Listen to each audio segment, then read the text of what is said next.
Hello and welcome to Just One More Watch. If this is your first time on the channel, welcome. My name is Jody. I talk about watches. I would love you to subscribe by hitting the button down in the bottom corner of the screen. Most of the pieces I review are, shall we say, more economically viable than this one. This is one of a continuing series where my mysterious friend Mr. X allows me to peel the stickers off an outrageous Swiss timepiece, and today is no exception. Not content with owning one Rolex Deep Sea Sea Dweller, Mr. X just bought another one.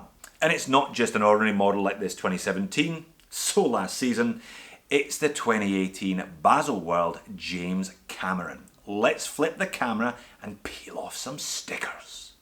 Before I get into the new one, the 12660 Rolex Deep Sea Sea Dweller James Cameron 2018, I thought I'd talk a little bit about this one, which is a 11660 Rolex Deep Sea Sea Dweller Black Dialed 2017 version. And as we're going full Rolex today, I've been saving these. I'm not normally a white glove guy, but it seems fitting, doesn't it?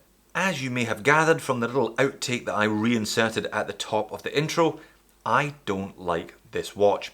I don't like its size, I don't like its bulk, I don't like the way it wears, and I don't like some of what it represents. I mean, it's a bit of an engineering marvel, the fact that Rolex can design a watch capable of withstanding pressures associated with nearly 4 kilometers of depth, but it is utterly pointless. Now, some of my complaints about this one apply to the newer model that I'm about to peel the stickers off, some do not, and I will discuss as we go along. So it's a big one, 44 millimeters in diameter, just under 18 millimeters thick. I think this is the thickest single watch that I've reviewed over several hundred pieces that I've looked at now on the channel. Nearly 52 millimeters lug to lug, and yet it's got a slightly weird lug width. My calipers measure it as just under 21 millimeters. I guess you're not going to be swapping this one out all that often. But it's got a super narrow taper. I mean, this one tapers kind of like my Oris 65 in some ways, down to under 16, and giving the clasp is just under 18 therefore, so back up to 18 for the clasp. So it's kind of top heavy. It's got this massive bulbous head on the watch. Now Rolex uses 904L stainless steel rather than 316L stainless steel. It's a kind of aerospace grade, more corrosion resistant than 316L, so they claim anyway, but it is prone to scratching. It is more easily polishable though, but as you can see, Mr. X genuinely uses this piece as his dive watch, and we've had various conversations about the merits and pitfalls of using a watch like this when you are underwater. The movement in this is a Rolex caliber 3135 42-hour power reserve high beat movement with a date complication there at the 3 o'clock. I don't claim to be an expert in Rolex, I don't know all that much about the movements, but I would imagine it's going to be pretty accurate to within cost parameters anyway. Super reliable and only requiring a service every 10 years or so. But a list price of $12,500 for these ones, you wouldn't want to be servicing the watch all that regularly anyway, because I'm sure that services aren't cheap. I should point out that it does have a pretty natty bracelet clasp. This is Rolex's glide lock system, which is fantastic, and the Deep Sea has the glide lock on the outside, so you can adjust this watch on the fly. It's the only Rolex that you don't actually have to take off. Submariner has a similar glide lock system, but you do have to take the watch off in order to adjust it. It also has a diver's extension, as you would expect from a genuine dive watch like this one. And there it is on my 7-inch wrist, and it looks fairly comical, I think, especially given that drastic taper from 20 whatever it is down to 15 and then back up to 18 for the clasp. Slightly disproportionate given how top heavy the watch is. The whole watch weighs in at 217 grams, which is fairly monstrous. I think again this is one of the heaviest watches that I have looked at in the channel, but it never feels secure on your wrist. It feels top heavy, like it's bobbling around too much, because it is top heavy and it is bobbling around too much. Well, you've been a bit of a negative Nancy today, Jodie. It can't be all that bad, can it? Surely there's some good in this watch. It is a 12.5 grand Rolex after all. Of course there's some good in this watch. It's amazing. It's beautifully manufactured. That ceramic bezel insert is just stunning. The bezel itself, 120 click, unidirectional rotating dive time, is gorgeous. It feels light, but it feels precise. No backplate, and the dial itself is just fab. Beautiful crisp application of all the writing, lovely white gold indices filled with Rolex's proprietary Chroma-Light lume. Now this one featured in my Lume Wars and it did rather well. Indeed it won Lume Wars. Again, as you would expect from the most expensive watch to take on the competition that day. Chroma-Light is pretty amazing, kind of like BGW 9 in colour, but lasts much longer as well. Again, what you'd expect for a hardcore dive watch at its price point. So not for me this one. I'm not quite sure why anyone would pick this from a Rolex catalogue when the Submariner was on the next page. Perhaps if you're a really big guy and you have giant 8.5 inch wrists and you're looking for something meatier than the 40mm subby, but my 7-inch wrist is Joe average, and on my 7-inch wrist this looked ridiculous. I can only imagine therefore that it's for people who just want to make more of a statement to show that they have got more money than the guy wearing the subby next to them. Ouch! And then let's talk about Rolex's shonky business practices. They put up their prices by 3 to 5% across the board in recent days, and there have been persistent rumours that they have been limiting supply, thereby allowing them to increase their prices without too many complaints. And nobody's complaining, let's be honest, there are still queues out the door for years and years for their more popular pieces. Mr. X is fairly high up the list on a couple of dealers in the UK, hence the reason that he has access to these 2018 Baselworld pieces at all. The rest of us mere mortals would be waiting years for them. And when you pay the exorbitant fees that they require and you get to the front of the queue, you find this. Guarantee card withheld for 12 months. And to add insult to injury, the Muppet denying you your warranty doesn't even have the decency to spell the word withheld properly. Rolex knows exactly what they're doing. They're limiting supply, thereby increasing demand, allowing them to jack up the prices, creating a super hot used market for these pieces, but they're not complicit in allowing you to flip it for a profit because they take the guarantee card off you for 12 months. I cannot think of another industry that does this. It is simply outrageous. I get it, it's called capitalism. It's Adam Smith's invisible hand.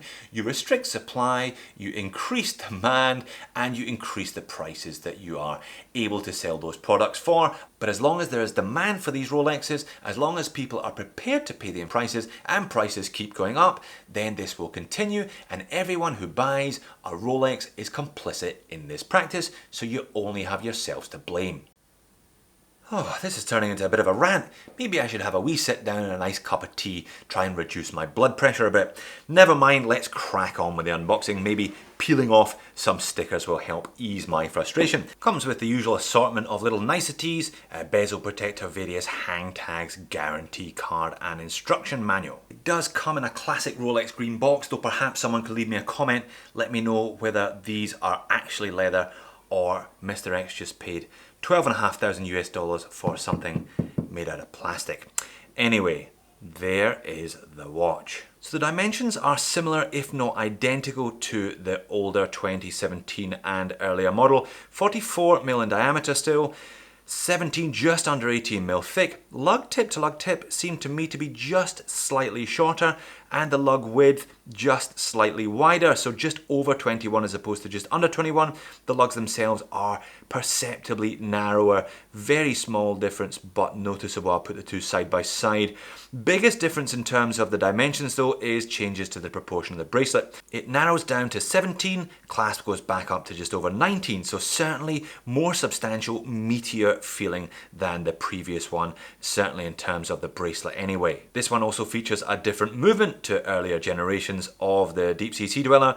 The 3235, again I'm not going to get into the technicalities of it, I'm sure it's amazing. It does however feature a 70-hour power reserve as opposed to the old one's 42, which I guess is a big boon in terms of the livability and wearability of one of these if you've got it in a kind of small rotation of a couple of different pieces. Okay, the gloves are coming off. Let's peel off some stickers. Mr. X assures me that he had to virtually run out of the dealership in order that they did not peel off the stickers for him. Again, just trying to ensure that these are less flippable on the used market.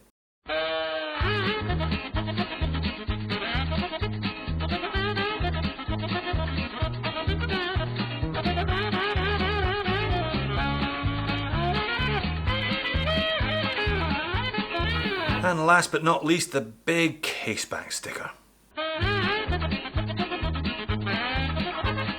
I'll leave the little clasp one on for Mr. X, it is his watch after all. So there we are, one de-stickered and deflowered Rolex Deep Sea Sea Dweller James Cameron. Let's get this one on wrist and then let's get it out into some natural light to see this dial pop. So as I was hoping, it is instantly a better fit than the previous model. A couple of millimeters doesn't sound like an awful lot, but it has made a huge difference to the way this watch wears. Weight is identical at 217 grams, but it doesn't feel nearly as top heavy and bobbly. You do feel like this thicker bracelet, thicker clasp is holding the watch on much more securely to your wrist because it is. And that's the watch outside in some natural light. It really does feel like a different watch. The 2mm difference in the bracelet has made a fundamental alteration to the way that this watch wears. It's still a beast though, 18mm thick, close to it, 44mm, 217 grams. You certainly aren't going to forget that you're wearing a Rolex Deep Sea Sea Dweller James Cameron, but I think that's part of the point of this one. There are far more discreet watches in the Rolex range. If you want to buy a Rolex, you're buying this one because you want to show off a bit. And that dial, I guess, is a factor in it. I wouldn't be going for the black dial one. It's only a couple of $100 cheaper. I think the blue-black fade definitely, and the James Cameron connection is the one to go for. Probably the one that's going to be more valuable in the years to come as well, if indeed these ones do increase in price. Probably the discontinued one is going to increase in price more in spite of its faults. That's the lunacy of Rolex collecting. And here are the two pieces side by side, 2017 on the right, 2018 on the left. And you can see there is a small but discernible narrowing of the lugs on the 2018 model, allowing for an extra mil or so on the bracelet at the lug width. What is more noticeable is the difference in the clasps and the size of the bracelet leading into the clasp, 2mm there, and it makes all the difference in how the watch wears. You may be pleased to know that my blood pressure has returned to normal, as has my breathing. It's amazing what just a mil or two here and there can do to a watch. Am I now a convert of the Deep Sea Sea Dweller James Cameron edition 2018 Baselworld? Well, not really. I still don't think this is the watch for me. It is a much better model than the one that replaces though, just a couple of small differences fundamentally alter the way that this watch wears.